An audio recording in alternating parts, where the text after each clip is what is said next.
I'm Jim Cuno, president of the J. Paul Getty Trust. Welcome to Art and Ideas, a podcast in which I speak to artists, conservators, authors, and scholars about their work. Manet for Zola represents the most individual, the most original of his time, and so he sees Manet as adding a new note to this unfolding epic of human creation. In this episode, I speak with Getty Museum paintings curator Scott Allan about the lives of artists Édouard Manet and Vincent van Gogh.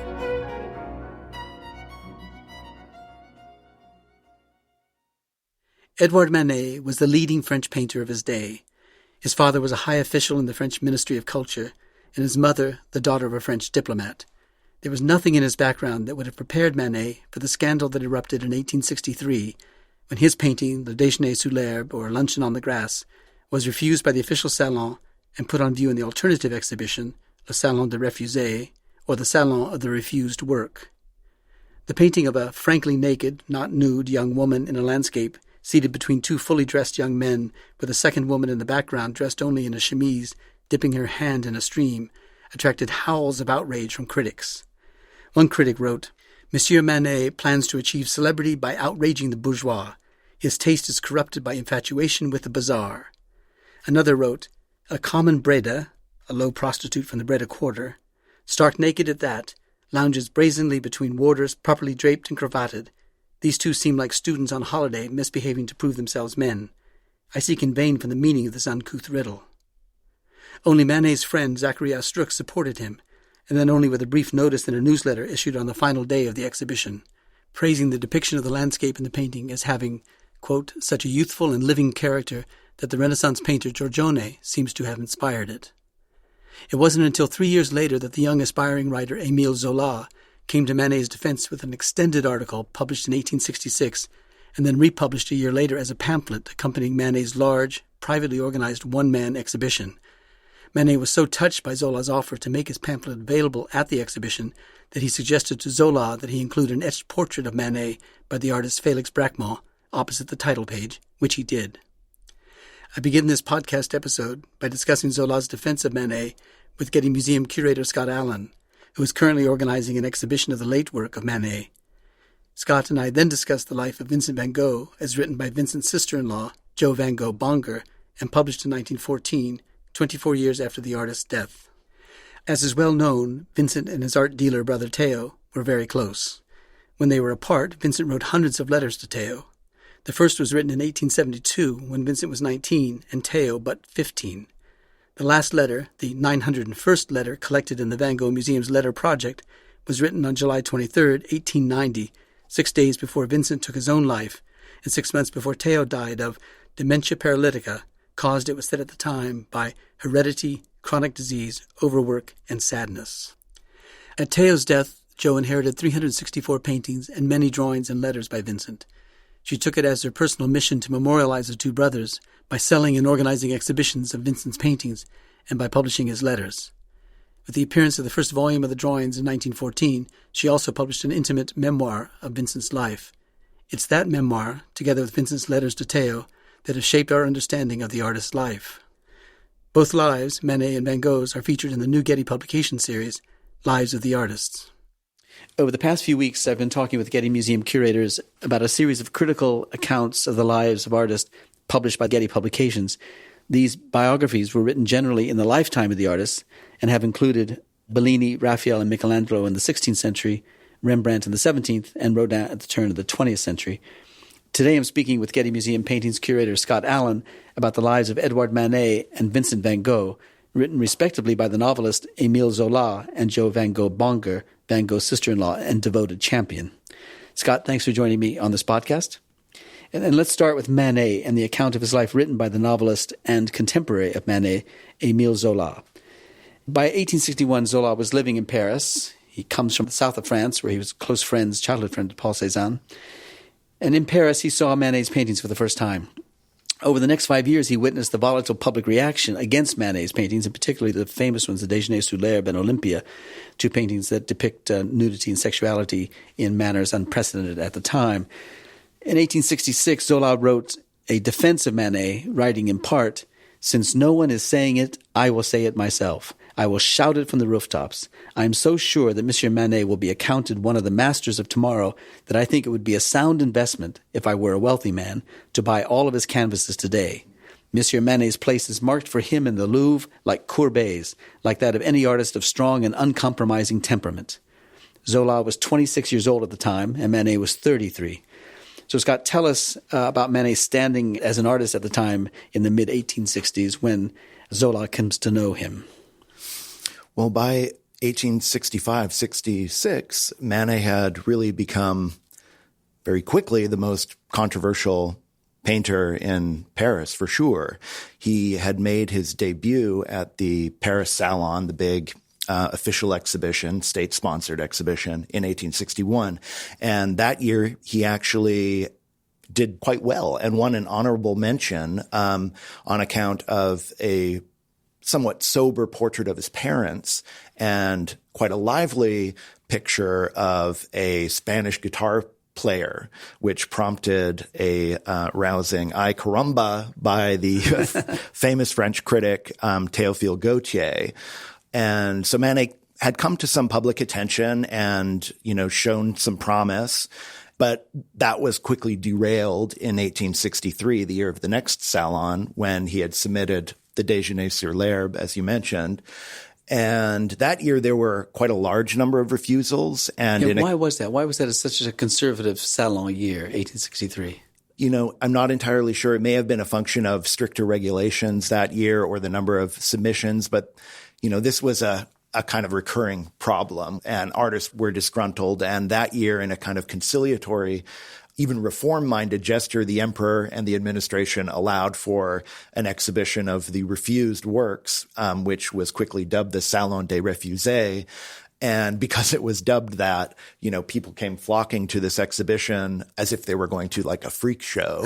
And Manet's Déjeuner sur l'herbe kind of reigned over that sort of unruly, beyond the pale display. And so it was not just the picture itself and its seeming violation of artistic decorum and flaunting of public morals by showing very frankly, a contemporary nude woman picnicking with a couple of gentlemen in bourgeois dress in a kind of a fake artificial landscape environment. It was also the context in which it was seen. And that instantly made Manet this kind of notorious figure.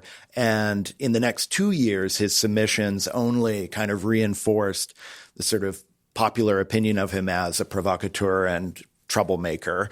In 1864, for instance, he showed a picture of the dead Christ with angels, and that was seen to be a kind of a profanation of a sacrosanct subject. A lot of critics, thought he treated Christ like it was just a body at the morgue. And then that was followed up by Olympia in 1865, which was, to contemporary eyes, a shockingly vulgar kind of a modern updating of the tradition of the nude in a way that kind of violated all conventions of sort of idealizing beauty and that sort of thing. There was so much public and critical outrage around that Manet was kind of blackballed the next year. And so in 1866, his submissions were refused outright. And I think that was one of the things that prompted Zola's initial defense of Manet. So it was sort of a moment of kind of maximum controversy in Manet's career. Talk for a minute, if you can, about how this outrage was expressed. This critical reaction to Manet's work wasn't expressed only in word, that is in the printed form in a newspaper, but also in image by way of caricatures. Give us a sense of just how vitriolic the reaction was. Oh, gosh. Some of the language that comes up in the criticism is really remarkable. The Olympia was compared to like a gorilla, for instance. There was this cat with an arched back and tail upraised, and that was seen as a sign of kind of displaced aggressive sexuality. There was this bouquet of flowers, which in some of the caricatures was implicitly identified with the woman's genitalia. And there was this language of decay and putrescence and that kind of thing. And the criticism, Manet famously sort of does away with halftones, and he presents fairly strong juxtapositions of light and dark with minimal indications of shadow. And some of the sort of indications of shadow were described as streaks of dirt and that kind of thing. So it was seen to be like a putrescent, dirty, defiled, deeply sexually unwholesome kind of picture that offended both artistic decorum and public morals. And this wasn't unique to Manet. I mean, there had been this long tradition, or at least decades-long tradition, of caricatures of paintings and caricatures of people in galleries looking at paintings and caricatures of artists, Daumier being one of the premier exponents of such caricature. But it was ratcheted up to such a degree in the 1860s with Manet. Yeah, and I think there was a lot of crowd agitation at the Salon where I think, they had to have guards posted in front of the painting. So there was a degree of sort of hysterical reaction around this picture, which was unusual and to some extent unprecedented, I think. So in 1866, when Zola writes this defense of Manet, it is in a publication. But a year later, he publishes it as a standalone brochure, an independent brochure, a kind of book-length defense of Manet. And in that defense of Manet, he imagines a scene where he comes across Manet in the street and he sees ruffians throwing rocks at him. And then he says this, he says, "The art critics, I mean the police, are not doing their job well. They encourage the row instead of calming it down. And even, may God forgive me, it looks as though the policemen themselves have enormous brickbats in their hands. Already it seems to me there is something decidedly unpleasant about this scene which saddens me, a disinterested passerby, calm and unbiased." What was Zola's career at this time? Because clearly he's got his own literary ambitions, and this is a vehicle for him to express those ambitions. I think that's exactly right. And a lot of men of letters at the time in France do venture into art criticism as one way to sort of kickstart their careers. I mean, this is a moment where art criticism is a sort of a major journalistic genre, and there's many newspapers running big, long serial reviews of the Salon with big readership. So it was an important public platform for a lot of aspiring writers. Zola, as you mentioned, is just sort of beginning. He and his widowed mother had moved to Paris, I think in the late 1850s, and there were a couple years of sort of extreme poverty, and he needed to sort of find gainful employment. And he started out very modestly as a clerk with the publisher Hachette. And as a kind of a sideline, he began freelancing as a journalist and working on fiction as well. And, since his childhood, he had written poetry and some literature. So it wasn't a new thing for him. And in 1865, the year of Manet's Olympia, he published his first novel, which is a sort of slightly veiled semi-autobiographical novel called The Confession of Claude. I haven't read it, but apparently it was quite sordid and controversial and drew police attention. So I think, he was coming into conflict with the authorities and, sees Manet coming into conflict with the authorities. And so there's some affinity as this sort of more Republican-minded, anti-establishment, anti-police state feeling there. And in 1867, the year of his sort of reissue as a pamphlet of his essay on Manet, he publishes Thérèse Raquin, which is his first really big novel, super controversial, a very sordid tale of a couple that perpetuates a murder, and then it's how the relationship just sort of disintegrates in the aftermath of the murder. It was a hugely scandalous tale. And so he's just kind of stepping out into the limelight as he's writing these articles on Manet. And to some extent, I think it's certainly disingenuous for him to pretend to be the calm, unbiased, neutral observer. He's really trying to capitalize on Manet's notoriety to launch himself to some extent. And it's interesting, in the 1870s, when he's well established as a novelist, he's not engaging in art criticism in the same way. Well, with his defense of Manet in 1866 and then published as a pamphlet in 1867, Manet is very appreciative of this rising to the defense of his work, and he offers to paint Zola's portrait, the painting that's now in the Musée d'Orsay in Paris. It's a masterful portrait of a cultivated, scholarly young man. I mean, you wouldn't know him to be an aspiring critic at the time. It looks as if he has made it fully, and he's a master in his craft. Describe the painting to us, and also how Manet uses this portrait not just as a favor for the young man, but as a kind of an aesthetic treatise on his own inspirations as an artist. The Japanese prince in the background, the Spanish prince in the background, his own Olympia in the background. dissertations have been written on narrower subjects, but it's really interesting, this portrait. Just on the surface, I'll describe it. And so we have Zola, a rather dandyish, elegantly dressed Zola in a black jacket and gray pants, seated in profile on a sort of plush embroidered chair. He's seated at a desk, which is sort of littered with books, a big inkwell, a feather quill, and even an array the of pamphlets. Yeah, exactly. And the foremost pamphlet you can read Manet. So that's doubling as Manet's signature for the painting, but it's also an allusion to the pamphlet that Zola devoted to him. Zola's sort of got one large volume open, which art historians have identified, or at least speculated, as a volume in a series on the history of European art. So that in itself is interesting because we can talk about Zola's image of Manet a little bit later, but one of the things he's emphasizing is how Manet, to come into his own as an artist, is really putting aside the art of the museum and kind of moving past those outside influences. And here Zola is reading a history of European art. So there may be some sly response to Zola there. Behind him, on the left, there's a Japanese screen, and then kind of clustered together in a frame in the upper right, as you mentioned, there's a reproduction of Olympia, which for Zola was Manet's masterpiece and really encapsulated his artistic personality. Behind that is a reproduction of a famous painting by Velázquez. And then next to those two prints is this wonderful Japanese print, which Zola invokes in comparison to Manet in his text. So certainly Manet's visual world and image world, things that were important to him as an artist, are invoked here. But those are things that Zola is also attempting to minimize in his text. He wants to sort of separate Manet from Spanish art and from the art of the museum. So Manet is in some sense saying, no, these are actually important to me, and that my dialogue with these things is deeply intrinsic to my practice.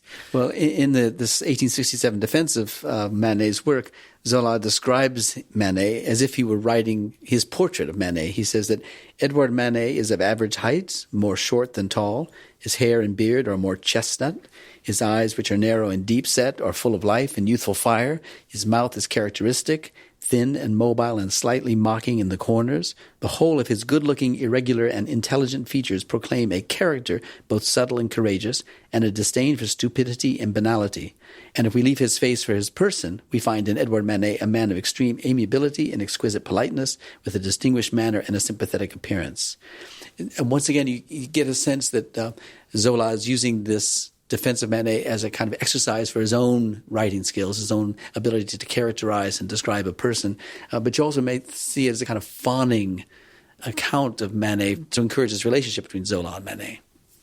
No, I think that's exactly right. And he's also, given the highly charged polemical context of the time, with all of these critics painting Manet as some kind of flame-throwing revolutionary, some kind of disheveled bohemian crackpot, some jokester, trickster who's kind of staging these radical interventions in the salon, by emphasizing his distinguished appearance, his sort of bourgeois background, his sartorial elegance, his intelligence. It's a counter portrait of Manet, given what's been circulating in the press at the time. When writing about Manet at this time, Zola seems, I think, to use the opportunity to give his views on modern art as such. It's almost as if he's not just promoting his own ambitions as a writer, but that he's positioning himself as a kind of leading art critic and in defending a kind of aesthetic. He says at one time, "Here, then, is what I believe concerning art." And then he goes on to talk about it. Did Zola see his defense of Manet, do you think, as a kind of treatise on modern art, as something that would distinguish Zola himself as a writer on art from the predecessors like Baudelaire that would precede him? Is Zola making a case for his own art criticism? I think absolutely, 100% he's doing that, and certainly distinguishing himself from forerunners like Baudelaire. In a lot of ways, we learn more about Zola's ideas of modern art and, what he would call naturalism and about Zola himself and his sensibilities than we do about Manet in many respects in this text, which is why it's so interesting. Just like with Manet's portrait of Zola, we learn a lot about Manet and, these things are intermixed. Maybe I should just lay out some of these basic ideas that he propounds in this text. He talks quite a bit about beauty, and he kind of sets up as a straw man an academic notion of ideal beauty, the standard for which is the sculptural tradition of ancient Greece and Rome. And he lambasts this notion that art of the present needs to subordinate itself to this standard, this absolute ideal rooted in the ancient past. So he caricatures a kind of classicist notion of art. And in opposition to that, he sees art as a rich, progressive unfolding. He calls it an epic of human creation. And the standard that he posits, as opposed to some ideal beauty, is nature, external reality, and the variable is the diversity of human beings, creative human beings. And so it's the proliferating individual viewpoints that he celebrates. And so it's this notion of extreme diversity. It's a very relativist kind of notion of beauty and art. And Manet for Zola represents the most individual, the most original of his time. And so he sees Manet as adding a new note to this unfolding epic of human creation. And so it's a theory of kind of originality and artistic individuality that he is propounding. And the story he tells about Manet is really a series of disavowals of Manet kind of moving past the influence of his first teacher, Thomas Couture, of moving past the influence of older schools of European painting, Spanish art in particular, he mentions, and just kind of excluding all alien influence and arriving at this notion of this pure nugget of Manet's personality, unhindered by any outside influences. And, he creates this scenario of it's this artistic intelligence, this original temperament in the face of nature. And that's the scenario that matters.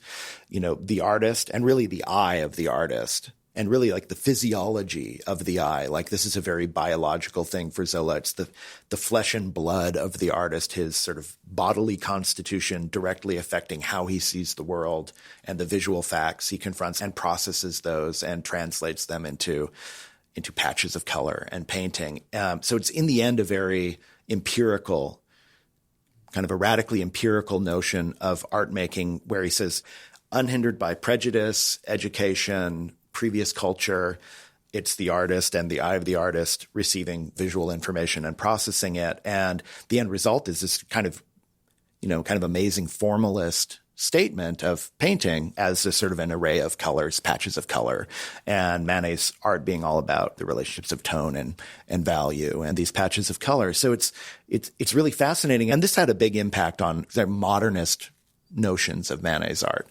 where, the subject matter didn't mean anything. It wasn't important. He just treated everything like a still life, an arrangement of shapes and colors.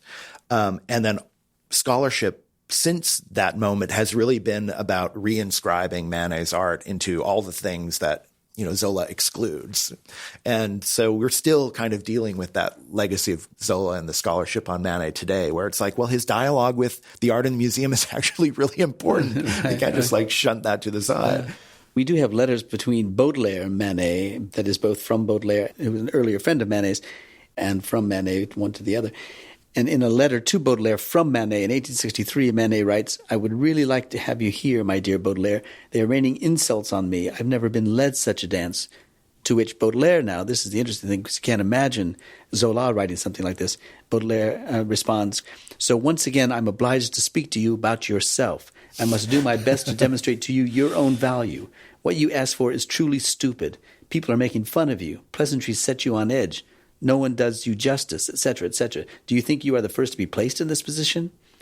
this kind of sense of poking fun, pushing Manet thing. You're just too sensitive. You got to live with this stuff. If you're going to be an artist and you really believe in what you're doing, do it, and don't be dragged back to something else because of the way the critics respond to you. Yeah. This kind of frankness that the older Baudelaire, longer the friend of Manet than Zola, you wouldn't find that in Zola's writing.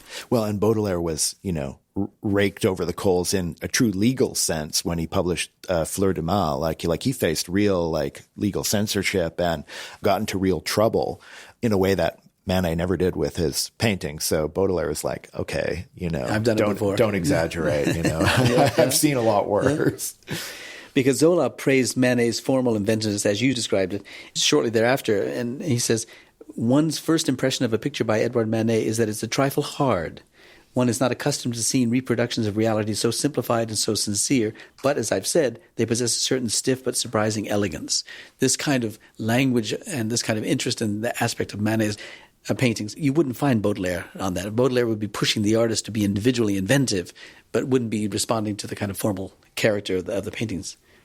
So is it fair to see that Manet's work is evolving from one generation, as it were, to the next, that is from Baudelaire to Zola, so that Baudelaire was a champion of those early dark paintings, the Spanish paintings, and then Zola is a champion of the later paintings of the later 60s and into the 70s? Well, this is a tricky question. I mean, art historians always wish that Baudelaire actually, devoted some art criticism to Manet, but there was a bit of a generational mismatch there. Most of Baudelaire's art criticism was sort of written in the 40s, probably, and the 50s. Yeah.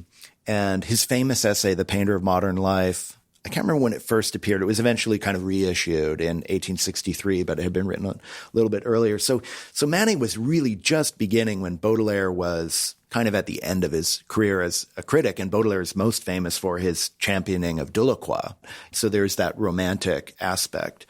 And then art historians also, wish that Baudelaire had devoted The Painter of Modern Life to Manet as opposed to the minor illustrator Constantin Guise.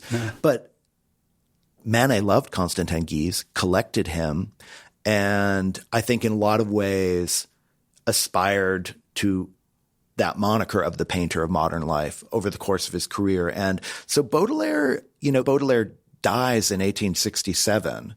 And, he had suffered a horrible stroke in 1866. So when Zola is stepping in, that's the exact moment where Baudelaire is really on his way out. And so there's a way that Zola could kind of insert himself, identify himself with Manet, and kind of wrench Manet away from that earlier association with Baudelaire. So the timing is critical there. But Manet, remains, I think, very faithful to Baudelaire's memory.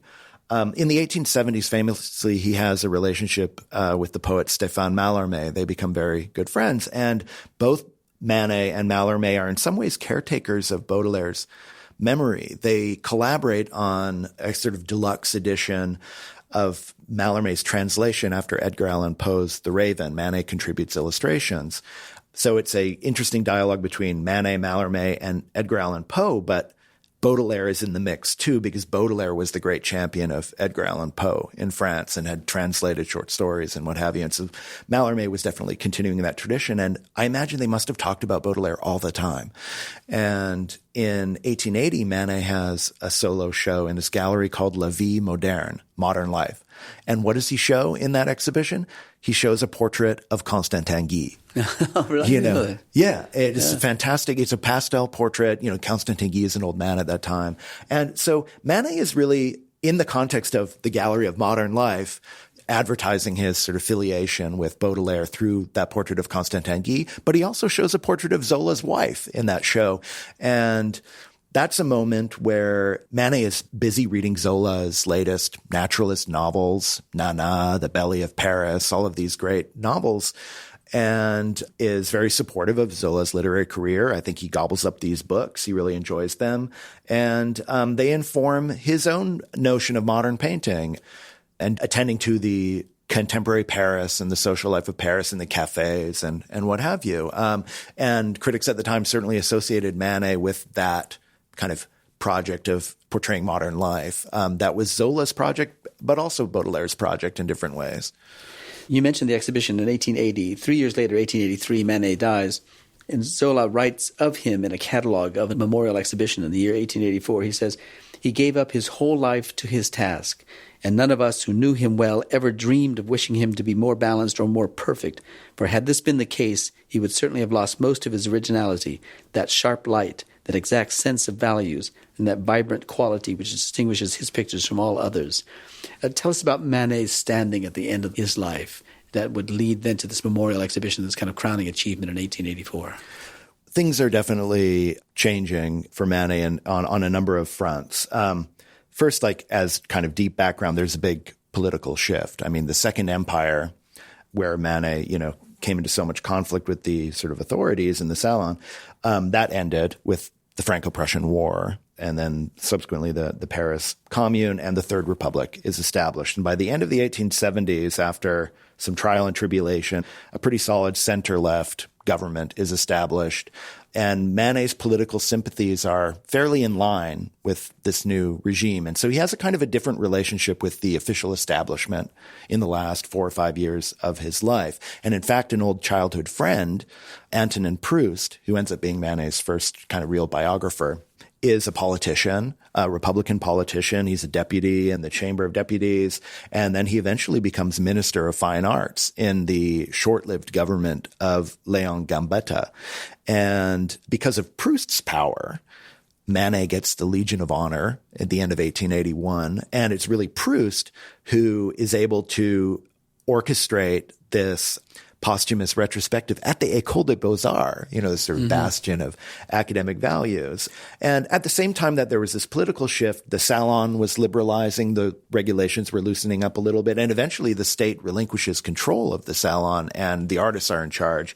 And all of this prepares the way for Manet getting a Salon medal, the first official award he gets in the Salon since that honorable mention I mentioned at the beginning in 1861 for the Spanish singer. So it's his first official awards in 20 years. And, Manet is like well into middle age at this point. And the Impressionists have been exhibiting outside the Salon since 1874. And they're the new radicals. And they, almost by default position Manet closer to the artistic center. And conservative critics are praising Manet for sticking to the Salon. The critical tide is turning as well. Manet is still controversial. A lot of critics are not convinced, but they do take him more seriously. The temperature of the discourse has gone down. And there's an uptick in his market as well. All of these sophisticated guys are buying like flower paintings from him. He becomes friends with Charles Ephrussi, who is a critic writing for the Gazette des Beaux-Arts, which is not the most kind of avant-garde journal. So he's getting some fairly posh collectors coming to his studio. He's getting new support in the sort of realm of the haute bourgeoisie. Zola's publisher, Charpentier, he and his wife host a major salon, a very high-profile salon in Paris, and Manet is part of that circle. And it's the Charpentiers who start this journal, La Vie Moderne, and set up at the gallery as affiliated with the journal that gives Manet this solo show. And the Charpentiers have a lot of social power, and that, works to Manet's benefit as well. So things are turning in his favor career-wise, but his health is declining rapidly. And he has a sort of a syphilitic condition, which we usually refer to as locomotor ataxia. It's kind of a nervous condition that has a debilitating effect on his mobility in his legs. So his mobility is increasingly restricted over the years from like 1879, 80 to the end of his life in 1883. And he has to remove himself from Paris every summer to pursue various courses of treatment and rest cures and that kind of thing. And as his health decline, his production is affected. He's not doing the big Déjeuner sur l'herbe type pictures anymore. He's sort of focusing on smaller scale work. He's doing little watercolors. He's doing pastels. He's doing flower paintings that he can paint while seated, small scale canvases, but working really brilliantly in these genres. So a lot of things changing for Manet in those last years. Well, it's a perfect segue to our next biography that is of Van Gogh, because as Manet dies in 1883, Van Gogh comes to Paris at about that same time, and a new generation emerges, of which he's an important part. In this book, the biographical text of Van Gogh is written by his sister-in-law, Jo van Gogh-Bonger. Jo was briefly married to Vincent's brother, Theo. who died 2 years into their marriage. With Theo's death, Jo inherited 364 paintings by Vincent van Gogh, plus a large number of drawings and letters. She became his kind of champion, he having had little success, of course, in his lifetime. So in 1905, she organizes a large and quite influential exhibition of Van Gogh's work at the Stedelijk Museum in Amsterdam, the principal city museum in Amsterdam. And in 1913, she publishes this biography. So much of what we know about the inner life of Van Gogh, we know because of her biography and what she includes in it. I have to say this is the first time I'd read this biography. Is it your first time too? It is, and I found it fascinating and quite moving. Yeah. I wonder why it is that we hadn't read it before, because we go straight to the letters and the letters supersede this early biography? I think that could be it. And I mean, just me personally, I haven't done any big research project on Van Gogh, so I haven't immersed myself in the literature the way I have with some other artists. I've read some other more recent biographies, very deeply researched ones, and I've read a lot of the letters, but I think you're right. We go to the letters. Yeah. So she writes sensitively, Jo does, the sister-in-law of Vincent, sensitively of Vincent's London years and how worried his parents were of his growing disinterest in his job with the art dealer Goupil, and of their suspicions that the London fog might be depressing him. There are any number of letters that she quotes from the parents about their concern for the son. It's kind of aching to read them. She quotes Vincent also writing to his parents, and he says, "It seems as if something were threatening me." And she wrote of the dark period, "With the force of despair, he clung to religion, in which he tried to satisfy his craving for beauty as well as his longing to live for others." We should acknowledge that his father was a man of the cloth. It was a parson. So he was raised in that family and in that framework.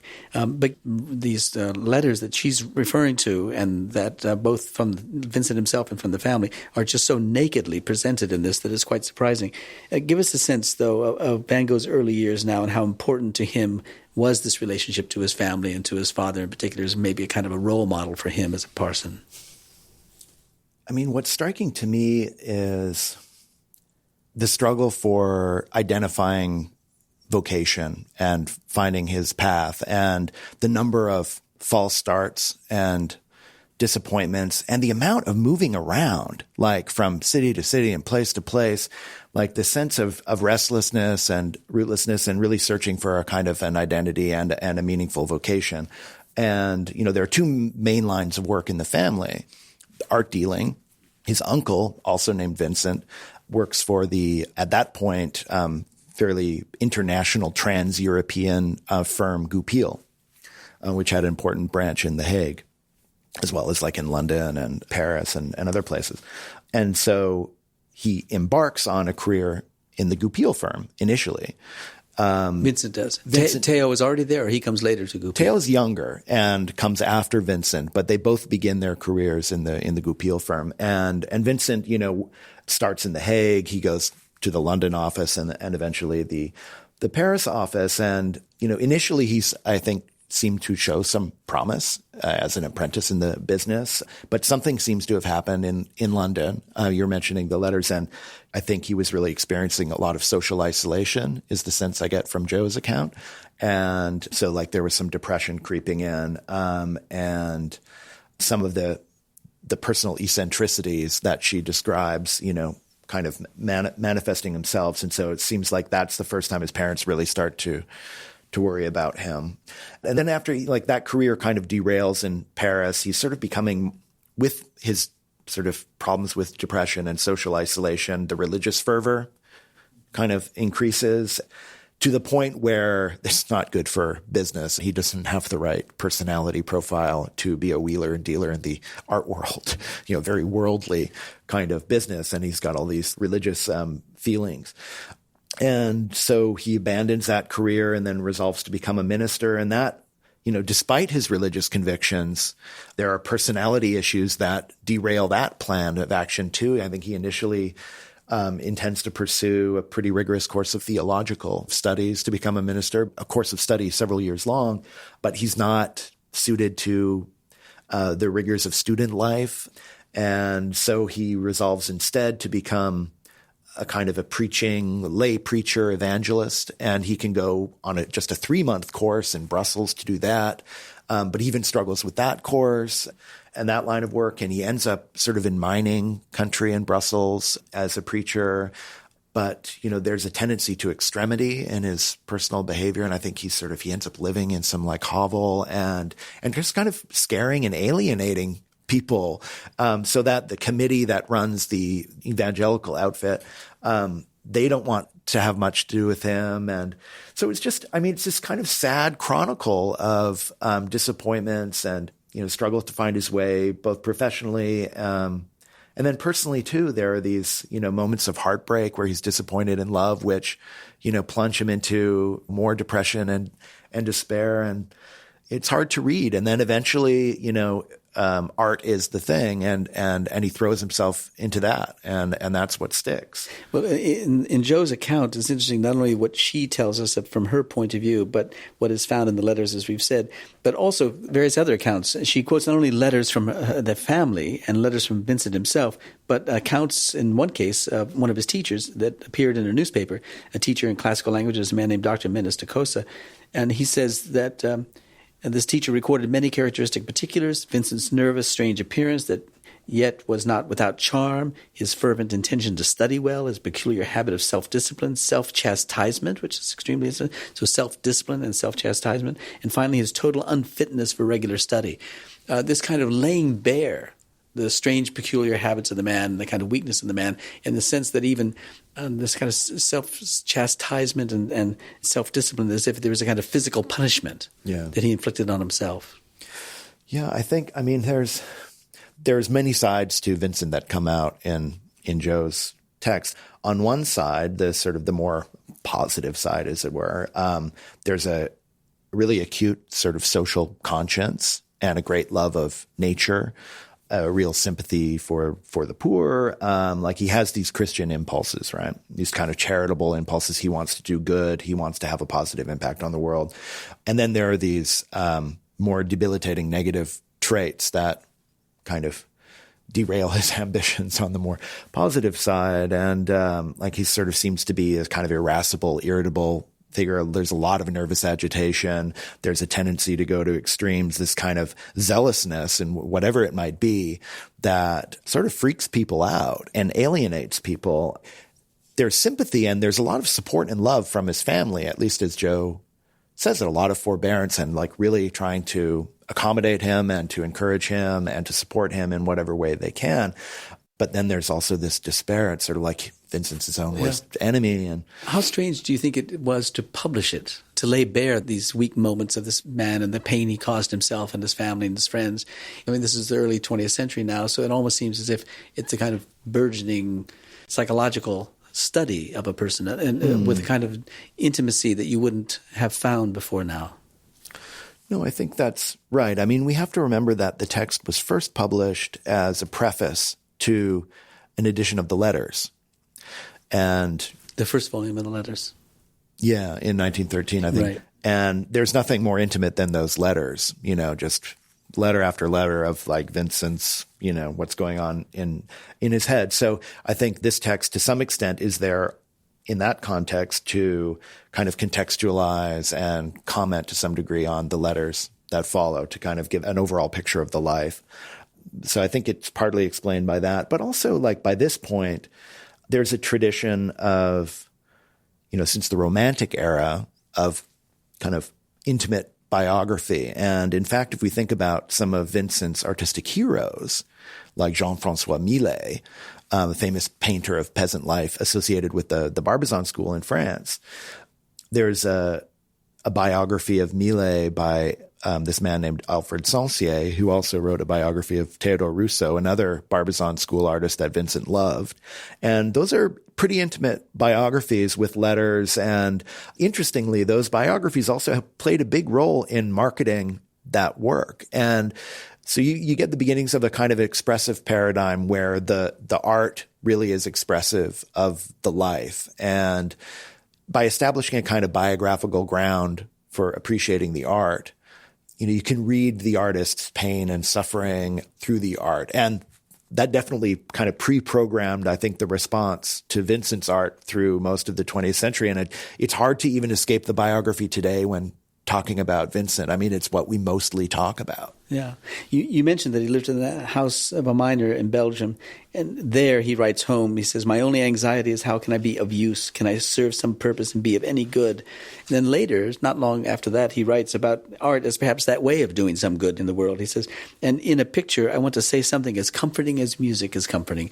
I will do so with my drawing. From that moment, everything has seemed transformed for me." And Jo says of this that it sounded like a cry of deliverance, his finding himself in art. Do you think that was just a romantic view of this pain that he was going through when he was making a statement like that? That's a statement of his conviction, I think, that seems pretty genuine to me. I mean, he really threw himself into what he did. And, the interesting thing for me is like this idea that his art would be consoling or comforting or that he wanted that. But when we look at it, there's that nervous agitation is what we see more than anything. But it's like he put that onto the painted canvas. So the torment that he suffered internally, he rendered it externally. It's also like he did find that when he was absorbed in work and the painting, that was also a way to forget some of the more troubling personal things going on. And so there's a way that the art kind of saved him from himself as well. Yeah. Now, Theo plays a big part in this when he does sort of finds himself as a painter. He says anything that's probably positive they want to encourage in this anxious young man. So Theo introduces him to a painter, a man I'd never heard of, Van Rappard, who was a rather wealthy man. And the friendship lasted about 5 years, and then something happened. Jo quotes from a letter Van Rappard wrote to Vincent's parents saying, "Whenever in the future I shall remember that time, and it was always a delight for me to recall the past. The characteristic figure of Vincent will appear to me in such a melancholy but clear light. The struggling and wrestling, fanatic, gloomy Vincent, who used to flare up so often and was so irritable, but who still deserved friendship and admiration for his noble mind and high artistic qualities." So Vincent goes from a miner to an artist, and both the miner and the artist, those are situations that are not very profitable, but he's now convinced that he wants to be a painter. And Theo encourages him to come to Paris. What do we know about Theo's career at that time? We know he had his own gallery on the Boulevard Montmartre, and he was in contact and he was trying to sell Monet and Céline Pissarro and Seurat, Degas and so forth. Was he in a state to really help Vincent at that time to provide him the kind of personal and financial resources necessary to get through life? Theo, he really took to art dealing and, as far as I understand, was fairly successful. I mean, he started, I think, in the early 1870s with the Goupil firm in The Hague, I believe he began, and then kind of also cycled through some of the branches and ended up in the main office in Paris. So that gives some idea of his standing in the firm. He kind of rose up pretty quickly. And the Goupil firm became, in the 1880s, it became Boussault-Valadon and Company. That was the name of the successor firm. And I think Theo's gallery in Montmartre was sort of a branch gallery of Boussault-Valadon and Company. And Theo kind of represented, I guess, the sort of vanguard of dealing within that firm. And it's an interesting moment because 1886, 87, the kind of period we're talking about, the Goupil firm or Boussault-Valadon Company is shifting its stock away from some of the academic salon favorites that they made their reputation on earlier. They had kind of ventured into Barbizon school stuff in the 1870s and early 1880s. And now they were testing their waters with Impressionism and things like that. And by that point, artists like Monet are fairly well established, and high-end dealers like Georges Petit are showing Monet in Paris. And the Boussault-Valadon firm was kind of trying to set itself up as a competitor of firms like Durand-Ruel and Goupil, and Theo was part of that initiative. But there's stories that on the ground floor of his gallery, he showed, some of the more conservative stuff. And then for receptive clients, he would take them upstairs to show the latest in the avant-garde material. So, yeah, he was doing a lot, personally to promote that stuff. And I think there was some friction with the bosses and the main office about his promotion of that material. So Theo's busy at work trying to make a go of his own life, his own career. And Vincent's away back in the apartment or the house painting away like this. But he's getting more and more agitated. The winter's coming on. He's getting cold. So he leaves Paris and he goes to the south of France. And in the south of France, he's got this idea he's going to create another life for himself. But through Theo, Gauguin learns that Vincent is in the south of France. And makes a connection then with Vincent, and Vincent approaches him to come to join him in Arles. What was Gauguin's career like at that time, and what did it mean for him to pick up sticks and to move to the south of France to join with this kind of frightful character? Yeah, this was kind of a recipe for disaster. There are so many ways I think there were opposites. And so Vincent was really invested in notions of artistic community and fellowship. He had this very sentimental, idealistic notion of being part of a brotherhood of artists working in the south of France. And he kind of procured this house in Arles, which today we refer to famously as the Yellow House. And he so earnestly went to work preparing this house for Gauguin's arrival, decorating it and painting it. And, this is going to be your room and this is going to be my room. And if you've ever seen diagrams or floor plans of this house, it was a tiny space, they'd be living really on top of each other. And then Gauguin comes down it's not because he dreams of artistic brotherhood with Vincent van Gogh. It's just he's totally down on his luck. He's totally broke. It's really financially expedient, but he still takes some convincing. Theo kind of really, I think, twists his arm, and because Van Gogh is sort of begging and pleading. And so he comes down somewhat reluctantly. And then, in terms of their vision of art, they're really at loggerheads. And so I think they get into all these fights about art making. Vincent is all about working from nature, in an expressive way, but, landscapes and birds' nests and flowers. And Gauguin, it's the memory and imagination is much more important. He has this kind of what we would call symbolist inclinations, and there's some fundamental disagreements about their approach to art making, which kind of exacerbates things. And I think just it ended up amplifying Vincent's sort of nervous condition. And then there's this famous episode of the cutting of the ear, and Gauguin is terrified of and it's he who has to wire Theo to tell him that this has happened, that Vincent's in the hospital because he's done this. And he writes of Vincent at the time, he says, it's impossible for him to associate with people in any indifferent way. It's difficult even for those who are his best friends to remain on good terms with him, and he spares nobody's feelings. That's a hard thing to read when you're miles away from your beloved brother. And, Gauguin is sort of famously a pretty selfish, cool-headed kind of guy. You could just imagine ambitious, self-serving, but pretty cool. And so I think when you think about Vincent and his sort of nervous agitation and Gauguin, it must have been sort of this really oppressive kind of situation. So Vincent returns to Paris, and he travels on to Auvers, where he painted the famous portrait of a man he was close to, Dr. Gachet. And 2 months later, in July, he shoots himself, and he dies 2 days later. What were Vincent's last months and days like then in Auvers, where he was in some isolation, at least certainly away from his painter friends and away from his brother? Well, according to Jo's account, things were in some ways looking up for Vincent. He had previously been in an asylum in Saint-Rémy, not far from Arles in the south of France, and Vincent basically committed himself there. He didn't sort of trust himself to be alone anymore, and he feared the next kind of mental crisis. And that, from Jo's perspective, seemed to have been somewhat good for him, because when he arrived in Auvers, she wasn't expecting him to seem so sort of healthy and robust and seeming to be in sort of good possession of himself. So being in the asylum with that sort of the medical supervision, the regular meals, the routine of work, that seemed to work to his benefit. And so when he arrived in Auvers, he seemed to be in good shape. And I think part of the reason Theo helped arrange for him to come there is because Auvers-sur-Oise is not far from Paris. It's an easy trip into Paris. So he's close, but not too close. And he's in a congenial sort of rural, semi-rural environment that could be productive for his painting. And it was a very productive time for Vincent those last months in Auvers.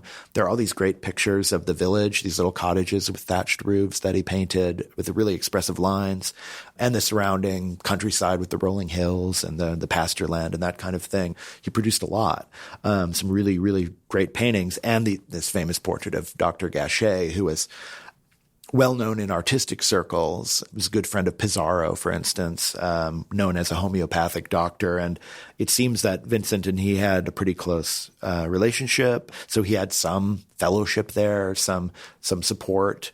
And things were starting to turn for him career-wise too. I mean, in the beginning of 1890, this critic Albert Aurier was quite influential, wrote a very important and influential appreciation of Van Gogh, which appeared in the Mercure de France. And later that year, his art was shown at Les Vins, which was this avant-garde artists association in Brussels. They would invite artists, kind of progressive artists from around Europe to exhibit work there. And Vincent's submission, I can't remember what he showed, but, a picture was actually purchased at that exhibition, and there was some, really positive response. So he was starting to get the recognition. And so in some ways, his end, was sort of abrupt and a surprise, and they didn't really see it coming necessarily.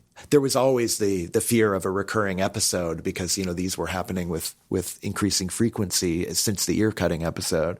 And apparently Vincent himself was very fearful of, the next episode. So that kind of cast a dark shadow over things. Well, not long afterwards, after his death, Theo dies. And Theo is buried in Utrecht, Vincent in Auvers. But then 23 years later, in 1914, Jo moves Theo's body to Auvers so that it could be interred next to Vincent's in a kind of dramatic, rather charming, I guess you could say, gesture. What do you think about this reburial of Theo next to his brother and creating this kind of memorial plot for them? Well, I mean, they're obviously, two really intertwined figures. I mean, Vincent's whole career was enabled by Theo's support. Theo was by far the main correspondent, like really the only lifeline that Vincent had. And so in presenting and preserving the sort of legacy of Van Gogh the painter, that was also Jo promoting the legacy of Theo.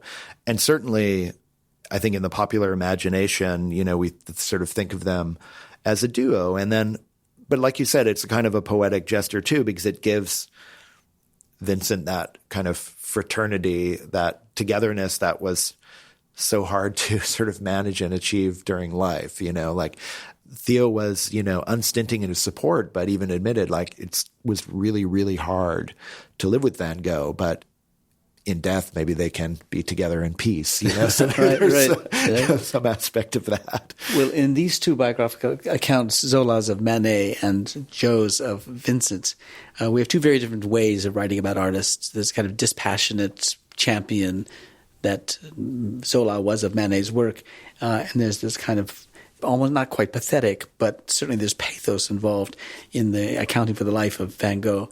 And there's 20 and 30 years difference between the two, but they are extremely interesting and profoundly moving accounts of these two lives. And I want to thank you for the time you've given us today, Scott, to go through these accounts and to help us understand their role they play in telling us about and elevating the stature of the works of Manet and Van Gogh. Well, thank you, Jim. It's a pleasure.